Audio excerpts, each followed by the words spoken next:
You don't need another strategy. Here's what you actually need to figure out why you can't implement the things that you already know. I'm Dr. Brooklyn Storme, former psychologist, now business coach, and I help women just like us to build profitable private practices, usually in under 12 months.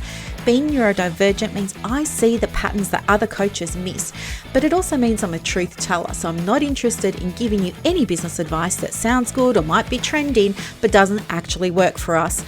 Welcome to the Practice Momentum podcast, where we're going to get your private practice sorted out. Thanks so much for being here, and let's get on with the next episode.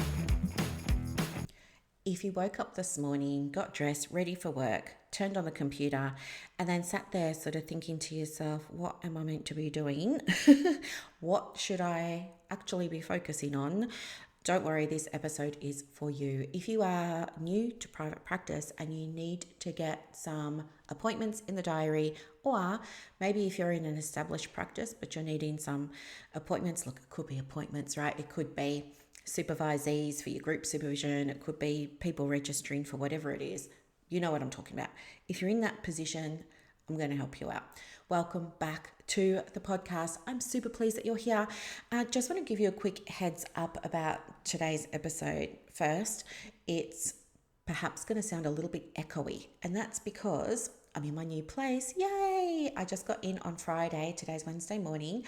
I'm still setting it up. I'm still unpacking, and the room that I have chosen to use for the study has barely no furniture in it, and it's got this great big window and floorboards and a lot of reflective surfaces, so it feels echoey to me. I hope it's not going to be too much of a problem for you listening. Just bear with me. I will try and get some soft furnishings in here before the weekend when we do the next episode. Also, I'm going to give you practical steps now, and then for those of you who do like to stay on and listen to the journey with the house and the psychic and all of that amazing, stay with me and I'll share a little bit more about what's happening there. Okay, so there's a process to follow if you're new to private practice and you're needing inquiries and bookings, and you can use this process if you're an established business and you're also in a position where you're needing more clients, right, for whatever it is, the program or the service that you're offering. So the first thing that I want to clarify is, I think it's fair to say that most of us know we've got to have a website, right? And the website is really a placeholder on the internet. I think what a lot of practitioners that I've worked with have misunderstood is they think that the website is the thing that's going to get them the clients. So there's a little bit of a misunderstanding there about it. So let me just clarify in case that might be you and you're thinking, well, I've got a website and everybody loves it, but I still don't have clients. Let me just sort of clarify things. The website is something that it's recommended you have. Some practices are doing quite well for themselves without one, but I would always recommend you do have one, especially now with, AI being everywhere. It's looking for you. You want to give your business as many opportunities as possible to be discovered, so that it gets in front of the right client for you. But the purpose of the website really is to provide information to people who are already aware that they need help for something, and B, for the most part, they're in the stage of buying, right? There's not really a whole heap of convincing to do. You don't have to do a whole lot of selling on your website. The website is really about just showing the potential client your personality, your knowledge, your credibility, your wisdom, your insights, all those kinds of things, right? With the idea that it's going to sync up with the right people for you, and then they will go ahead and they will book an inquiry call, sign up for your thing, download your thing, buy your thing, whatever it is. Okay, they'll take that kind of action. But the website itself isn't usually where clients first find you.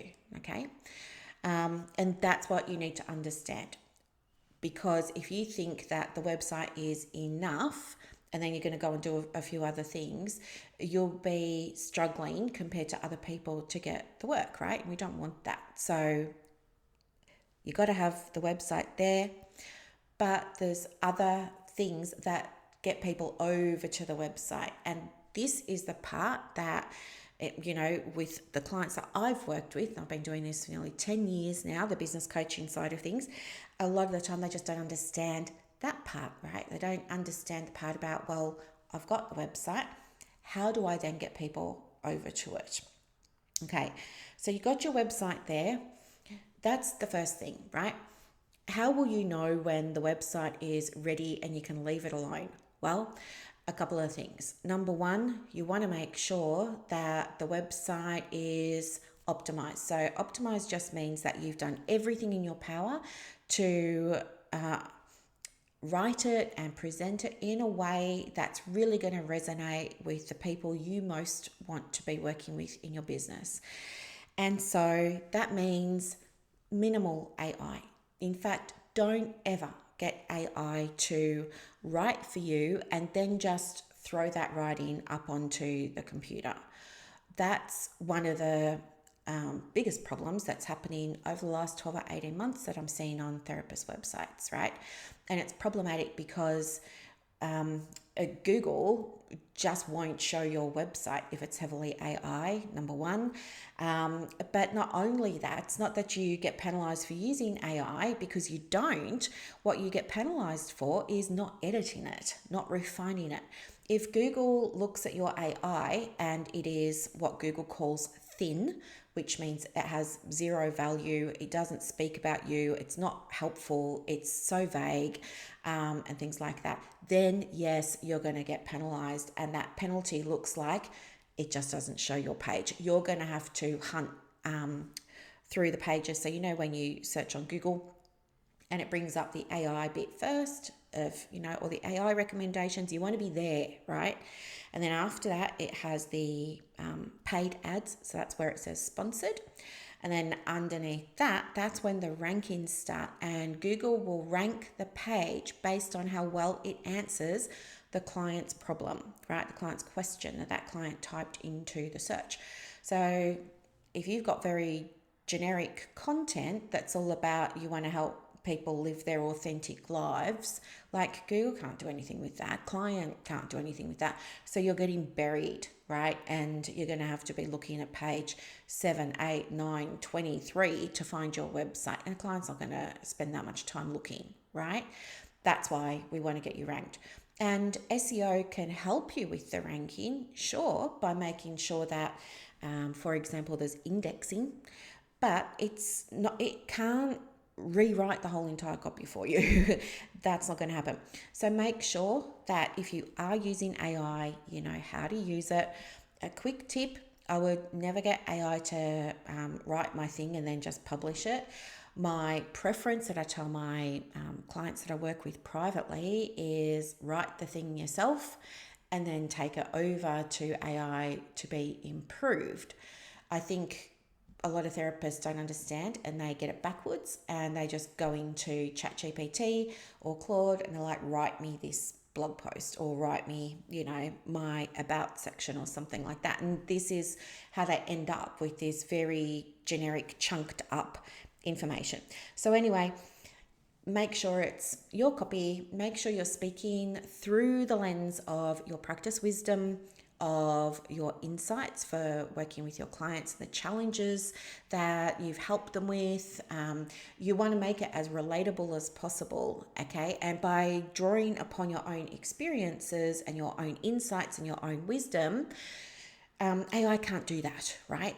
And so this is what's going to build that connection for you. Very, very important.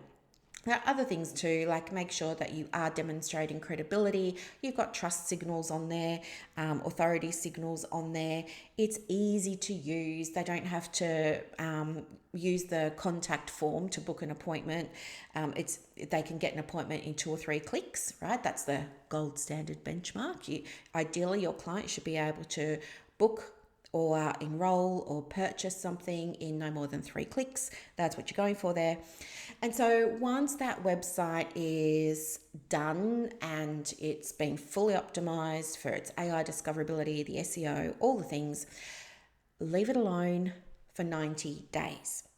The reason why it takes 90 days is because that's just how long it takes to bake behind the scenes, and there's nothing you or I can do to speed that up. It is just a search engine thing. There's lots of different algorithms happening in the background that are going to give your website to a couple of people here and there to test it out, right? To see what the general response is. And then based on those initial findings, those search engines and their algorithms will show them perhaps to a few more people and a few more, and this is how it goes. And what's happening is this takes weeks, and the search engines are collecting data, collecting information so that they can determine whether or not you've got a website that they can, confidently give to an ideal client. And this is why generalist websites just don't work as well as those that have very clear niche and a very clear message. You can go and make changes to things that are less structural and less significant in terms of, optimization, things like that. For example, if you wanted to have a blog, you can absolutely go in, once a week or once a month and update your blog, and that's not going to dramatically impact, Google's 90 days to figure you out and start showing you to people. That's perfectly okay, all right? But again, don't just, write stuff and think it's a blog. Go and learn how to actually blog. Blogging is a marketing strategy. It's, yes, we all want to write from our heart and we love our clients, we love what we do, but that doesn't get you a client, right? What's going to get you a client is making sure you've got the right words in the right places with the right headings and the right links, going to the right things and, all of that. So you have to make sure that the blog is up to par. Otherwise, again, it's no point and it will go against you because now it gets added into all of the content that's on the website. And because nothing's happening with it, sorry, there was a delivery, so I just had to stop that. So because nothing's happening with it, what happens is Google says, okay, people aren't interested in this, and then they will show it to even less people. So we don't want that happening. But anyway, make sure that the website is there, because what you're going to be doing is driving traffic to it, right? So step one, website. Spend time. It is not going to be quick. It is going to take you probably a lot of time, especially if you have to do rewrites of things and stuff like that. Just on rewrites, a quick piece of advice there is if you are using AI and you're not going to follow my advice, that's your prerogative, of course. But before you go and put it on the website and hit publish, read it out loud. I know it's going to feel daggy and you're going to feel weird and uncomfortable and things like that, but do this because you will hear yourself and you'll be like, I don't speak like that. This sounds a bit clunky. And you'll want to go and edit it. And that's very, very important. That's a very good thing for you to do. Read it out loud, not just in your mind, actually read it out loud so your ears can hear it. Okay. So we start with the website, even though it's not the first way that people are going to find you, right? The reason that we start with the website is because if we just started posting on social media and we had a pretty bad looking website, what's the point of you doing all of the posting on your socials or paying for a Google ad only for people to come over to an incomplete website or a website that isn't converting, that's difficult to use, feels clunky, doesn't connect with anybody. You've just wasted money on your ad spend, and you have just, if you can hear pitter patter, it's because, as I said, I don't have a rug yet. Okay, I've got these floorboards and now Buddy's running around because the delivery guy. So we want to make sure website's done first. From the website, the next two big things that will drive traffic, i.e. potential clients, over to it are going to be your Google business profile. Now, I know some of you are rolling your eyes and you're thinking, oh gosh, that's so boring. I'll just skip that. I'll do that later. Don't, because here's why. Google will, if there are two websites that are, for all intents and purposes, say equal, if one has an active Google business profile it's going to be shown before the one that either doesn't have a Google Business profile or doesn't have an active one. So, Google Business has been constantly making changes to the Google Business profile structure and setup and what it is favoring with the Google Business algorithm, right? And even as recently as for some of my private clients in Practice Momentum, I was helping them with their Google Business profiles. And then I thought, oh, well, there's a few of them that need this help and I'll just make them a resource. So I made a resource, and then I got a couple of new clients, and it was their part in the journey, if you like, to go and set up their Google Business profiles. And they're watching my little training and using my resources, and they were like, oh, I can't find this bit on the profile. Can you point me in the right direction? Where is it? And I went and had a look, and boom, gone. So Google is all over updating the Google Business stuff, right? And one of the things that hasn't changed is it wants you to be posting on your Google Business profile, right? Think of it as like a little bit of a blog. It wants you to be posting there. If you set yours up 10 years ago and you haven't touched it since, don't even like looking at it, you definitely are at a disadvantage compared to somebody even with a brand new business and a brand new profile. If they're doing the things that Google wants now, for example, one of those things is doing, regular posting, you're going to be disadvantaged compared to the new person, right? Is what I'm saying. So go and figure out, go and learn what needs to happen on the Google Business profile now. Also, the Google Business profile sends out trust signals to other websites and other directories and things like that work with their algorithms to, again, get your website found. So it's in your best interest to, I guess, swallow the pill, bitter as it is, that yes, a Google Business profile is incredibly boring to do, but it's going to get you a client, and that's what you want, right? Let's put that ahead. And then the other thing would be your Psychology Today profile. Now, this is very, very interesting to me. There are so many people who will say what a waste of time the Psychology Today profile is. But at the same time, there are also other people that consistently get inquiries from it and love it, right?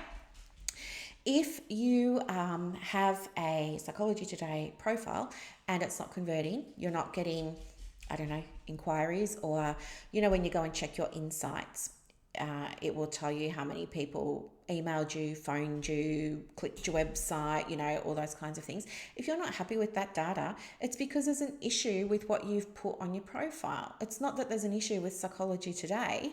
It's an issue with what you have written on your Psychology Today profile. Okay, the profiles that do well are well written. They have a clear niche. They have a very clear message. They are completely filled out. This is one of the other things with, actually Google Business too, right? With Google Business and with Psychology Today and lots of other things. If you've got a form to fill out, it's always in your best interest to include as much detail as you can within the characters that you're restricted to. If you have a form and it says, tell us a little bit about your business, and you just write counsellor Ipswich, right? What's anybody going to be able to do with that versus somebody who says, counsellor providing in-person and online services based in Ipswich, Queensland, Australia, that works with women who are late diagnosed with ADHD. Right? You see what I'm saying? Don't be lazy. Don't just, because that's what it is. Some of it is laziness, yes. We've all been there. I've been lazy with it too, and I've just done it to tick it off and say that it was done. And I didn't realize when I was busy being lazy and, just doing it to tick the box, that it was hurting me. And so that's why it's very important that you understand. Use all the characters that you possibly can. They're there for a reason. So on your Psychology Today profile, if you're given, 450 characters and you're using 100, that's going to be a very naked looking profile. And because of that, it can't be as data rich as one that's longer. The other thing that I help my clients with is making sure that those directory listings have also been optimized, right? And when they have been optimized, it doesn't take them too long to start to get improvements, right? Improvements in the number or the volume of inquiries, bookings, da da da da da da da. This is all very, very important stuff. So if you're new to private practice and you're needing inquiries and clients, this is your down and dirty stage 1 roadmap. It's got to be website number 1, and then do the Google business profile and the Psychology Today profile, but do them well. This takes some of my clients months to get right, but guess what? When they've gotten it right, boom, starts converting. I mean, one of my clients, we were working on her website. I'm just going to see if I can find some information here for you. We're working on her website, and she rewrote the copy, she updated her niche, she updated her messaging, all these kinds of things, and it just went so well. So over the course of a month, her traffic roughly doubled compared to the previous period. And more importantly, what we were able to see from the insights on her website was that the quality of the traffic had significantly improved. Okay, so by that, it was the average time spent on her website jumped to almost 7 minutes, which is almost unheard of. In fact, I'm just going to pause this and do a quick bit of research for you so that I can get the actual data. 1 second. Okay, I'm back with data. Okay, so the data is saying it varies platform by platform, but a standard average session duration, so that's how long a new person spends on your website, for most health websites sits between 1.5 minutes to 3 minutes. She's gone to 7 minutes. Okay. The data also shows that if users engage long enough to read the content or explore the site, the sessions on the websites often plateau around the 2-minute mark. Now, she's got people on there for 7 minutes. How about that? This is what I'm saying. Like, she was frustrated when she had to redo parts of her website, because if you've ever worked with me, I'm like, you'll know what I'm saying. I'm like, this is great, but do it again. This is great, but let's fix this. This is great, but I can see we've taken a shortcut here. Let's not. Let's rewrite it. And so some of my clients get incredibly frustrated because they feel like they're not making any progress, and they feel like, gosh, it's been 6 weeks, Brooklyn, and we still haven't even finished the website. But the thing is that I'm so pedantic about making sure you've got all of the right things, because we want it converting. So yeah, in just 1 month, she's had all these big improvements in her website. It's so good. And her interactions have increased by over 400%. And an interaction is somebody clicking on different tabs, clicking on different buttons, going to different pages, reading, engaging while they're there, right? Just amazing. And she had a really low bounce rate. So a bounce rate is the time taken from somebody landing on your website to clicking off. So with hers being really low, that's saying that she's getting better quality. She's attracting the right people now. She wasn't doing that before. Okay? She wasn't doing that before. She's now at capacity for working with her clients, and now we're putting other strategies in place to support her, right? And support her clients and wait lists and all of the things. So yeah, that's your stage 1. It's going to be website number 1, and then afterwards the Google business and Psychology Today. Let them bake for 90 days. Only make minor changes, if any. As I said, a minor change would be adding a blog post to the website. A minor change is going to be adding a post to your Google business profile. And I would just leave Psychology Today alone, let it go and do its thing as well. Okay. And then the other thing is, once all that's happening and you're in the 90 days now, right? That's when you start driving traffic. And this is the active part of your marketing. Okay, all that other stuff that you've done, the website, the Google profile, the Psychology Today, that's pretty much passive now, right? It's probably 90% set and forget for now.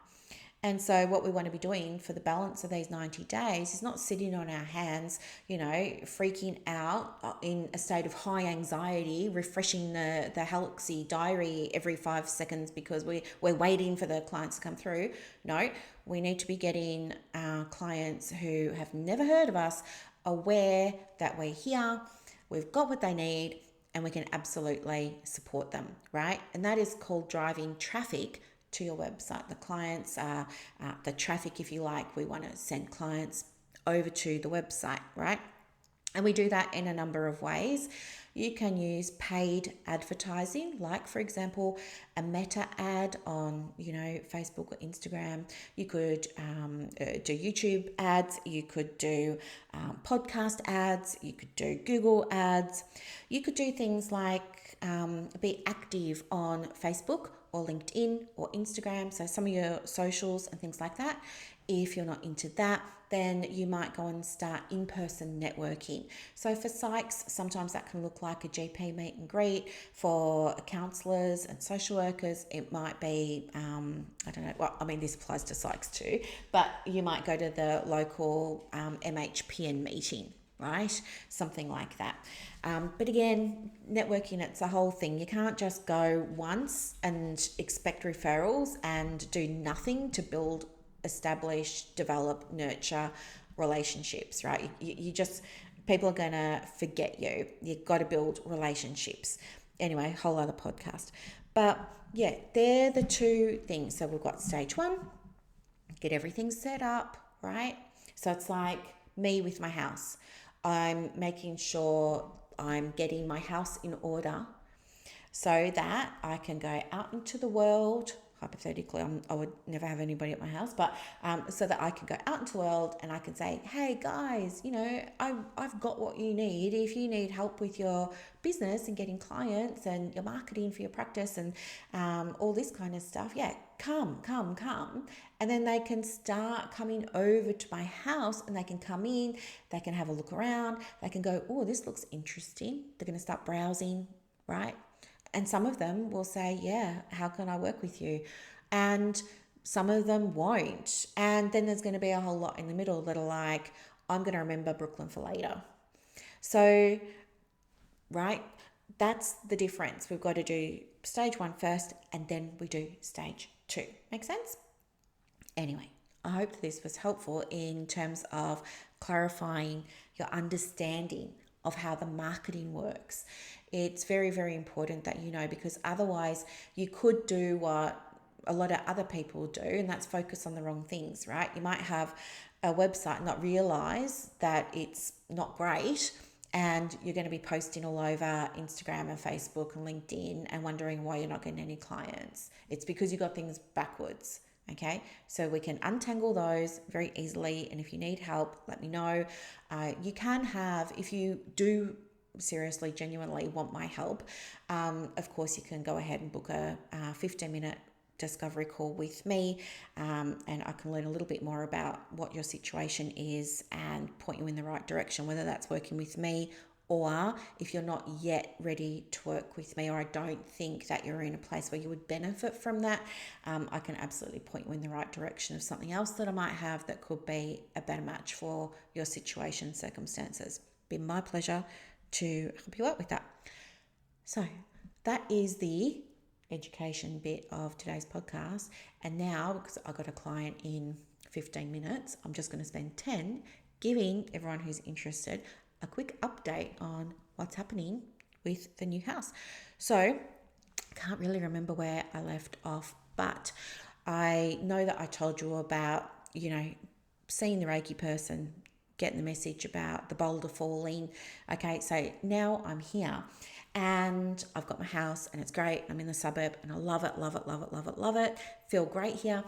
And I went online a couple of days ago, and after I finished sort of unpacking a few things, and I was curious. I was thinking, I want to know if there's more to this. So I went online and I'm in a couple of communities, and I was like, hey, this is going to sound a little bit strange to some of you, but I know maybe others of you might understand. But in a nutshell, here's my story. And I believe I was guided here by my pa. And so I'm trying to pull on different threads of this tapestry, and I'm just seeing where each one goes. And as part of that, I was wondering if maybe there might have been a connection between my pa and the family that experienced that tragic accident, right? The children especially. And I was thinking maybe there's a war connection. Pa was in the war, in the Second World War. These children will probably have been around that age. Maybe they were also in the Second World War. So I started trying to sort of have a little bit of a look around. And then the other thing that I thought was maybe there's some kind of family connection to this location. And I think I may have told you on a previous episode, so I won't go into it again. But I started having a look around, and it turns out that my pa, his mum's sister, so my pa's Auntie Agatha, went by Agnes, married a guy, moved to where I'm living now. They had 8 children, and she's buried here. And then I thought, holy smokes, could this be the connection? What are the chances of this? What are the chances, right? It gives me goosebumps all the time. And then I was trying to calculate how old would those 8 children be, because she was born, I think, 1914 or something, and she was 97 when she passed. I think she passed in 1977, and I was born in 74. So I'm thinking it's possible that her children might still be around. I don't know. So then I just sort of put it out there and I said, hey, this is the situation. Do you think it's possible? And would you believe that, yes, they're living relatives. They're living relatives. And even this morning, I asked in this community group, and I was like, hey, I don't know, this could be a long shot, but what do you think? Da, da, da, da, da. And people were like, oh yes, I knew this family and I grew up on their street. And a few people were saying that they grew up on the street, blah, blah, blah. And then somebody said, hey, I was married to one of the sons. And I was like, really? And she was like, yeah. And she gave me some information, and she said the street that they lived on and, blah, blah, blah. And then I said, oh, amazing. And she said that, while she's divorced from one of the sons, she could get in touch with him, and or she said that I could get in touch with him and he'd probably be quite happy to help me. And I said, oh, that'd be amazing if you could, send me a message with some information. I would be so appreciative, if you're comfortable with that, of course. And then anyway, this morning I woke up and she sent me a message, and she was introducing herself, and she was so, so, so, so lovely. And she said to me, listen, I have spoken to my ex-husband. I've told him about you, and he lives literally around the corner. If you could imagine a block, right? He's on one side, I'm on the other side. We're at right angles to each other on the one block. I mean, seriously, I know I'm meant to be here. And she said, yep, so I've spoken to him, told him about you, da, da, da, da, da. But she said, sometimes men aren't really into genealogy and stuff like that, and family things. So for that reason, I've also reached out to one of his sisters and told her about you. And she said, if there's anything more I can do to help, of course, let me know. But yeah, you can go and visit my ex anytime. He is expecting you and looking forward to receiving you. I mean, can you believe it? Can you believe it? I can't. I can, but I can't. It's like, I'm so excited. But now I'm also kind of nervous and I'm thinking, oh, how am I going to prove that I'm not some crazy lady with a dog? And so now the mission for me is going to be I've got printouts of some photos of my pa, which I don't know if that will have any meaning to this brother, but they were cousins. So he could very well have known my pa and be able to tell me some information about my pa. And so if I can show him a photo of my pa, maybe that might spark a memory or something. So there's that. And I thought the other thing I can do to prove myself might be to print out some information that I've done of the genealogy that shows the relationships and things like that, and any other images or pictures that I might be able to find. So I'm very, very excited, but of course, super duper nervous because, what do you say? I'm just going to go there and go, hi, understand your ex-wife told you about me and blah, blah, blah. I need to figure that bit out because I want him to be comfortable and I also want to be comfortable, right? Anyway, so there was that. And then the sister, I saw this morning, I had a couple of notifications that she'd been liking a couple of things of mine. And I thought, oh, wow, this is so exciting. And when I went to check, her profile's in total lockdown, no profile picture. She's had the profile for years. I get the feeling she doesn't use it much, or she's super duper duper duper duper private, which I want to be very, very respectful of. So I'm just going to leave that where it is. If she wants to reach out, she can. I don't want to invade her privacy by, sending her a message uninvited or anything like that. So I'll just kind of let that simmer for a little bit. But isn't this so exciting? It is so exciting. And now I've got street names of where my relatives lived. And I'm just new here. I don't know any of the street names. Well, I know two. So yeah, I'm going to go and have a little bit of a look and I'm so excited. I know I'm meant to be here, and I know that there is more to this story. Speaking of, there is a lot more to this story that I haven't shared with you yet, that I'm still kind of figuring out, if I will, and the answer is of course going to be yes, but I guess I just need to figure out how, because it's my story and it's my journey and it's my experiences, but I also want to be mindful of, let's say, third parties.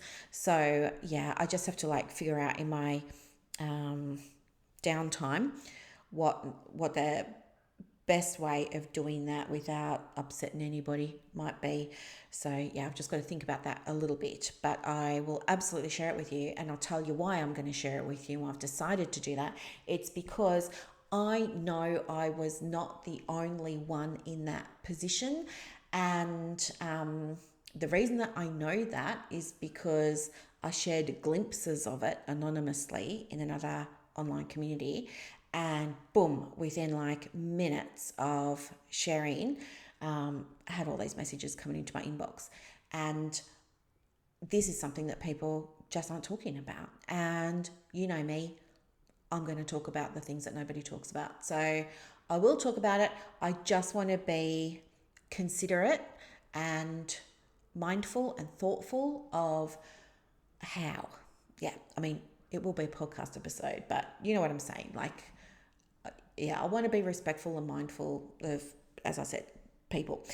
So leave that with me and then I'll share it, because I know that my experience is, yes, it's unique to me, but I know I'm not the only person.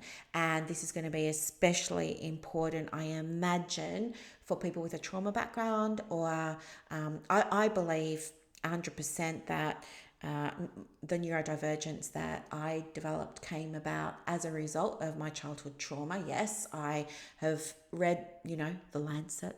I've seen the articles. I understand that neurodivergence can be brought about by that. The autism was already there, so I'm not sure it's going to affect anybody or be as meaningful to somebody with the autism only. But if you've got a trauma background, if you've had the people-pleasing background, if you've been zipping your lip, right, dialing down, all those kinds of things, prioritizing other people, tiptoeing, pussyfooting, all of those things, then this story is actually going to be hopefully something that will maybe help you see something you haven't seen or recognized yet, but also, I guess more than that, help you realize, A, you're not alone, and B, there are ways, okay? There are ways, and I will share with you what worked for me as well as what didn't, and you can take what you like from it and leave it. So I don't know when I'll record that one. As I said, I have to do a little bit of thinking about it first, and then I will. Okay, well, that's it. I hope this was super helpful. If you found it helpful, let me know. Leave a comment. If you haven't had time to leave a review for the podcast, please do. I would be so appreciative. And thank you so much. Bye. And that's a wrap for this episode of the Private Practice Podcast. So as you reflect on today's insights, imagine creating real success in your private practice without going down rabbit holes or exhausting yourself with business activities that don't move the needle. With Practice Momentum, you have push of a button help available on demand. It's like having an expert in your pocket ready to guide you whenever you need it. Visit brooklynstorm.com to discover how Practice Momentum can transform your approach to building a thriving practice. I'm Dr. Brooklyn Storm, and I'll see you next time as we continue exploring the mind, business, and spirit of private practice success.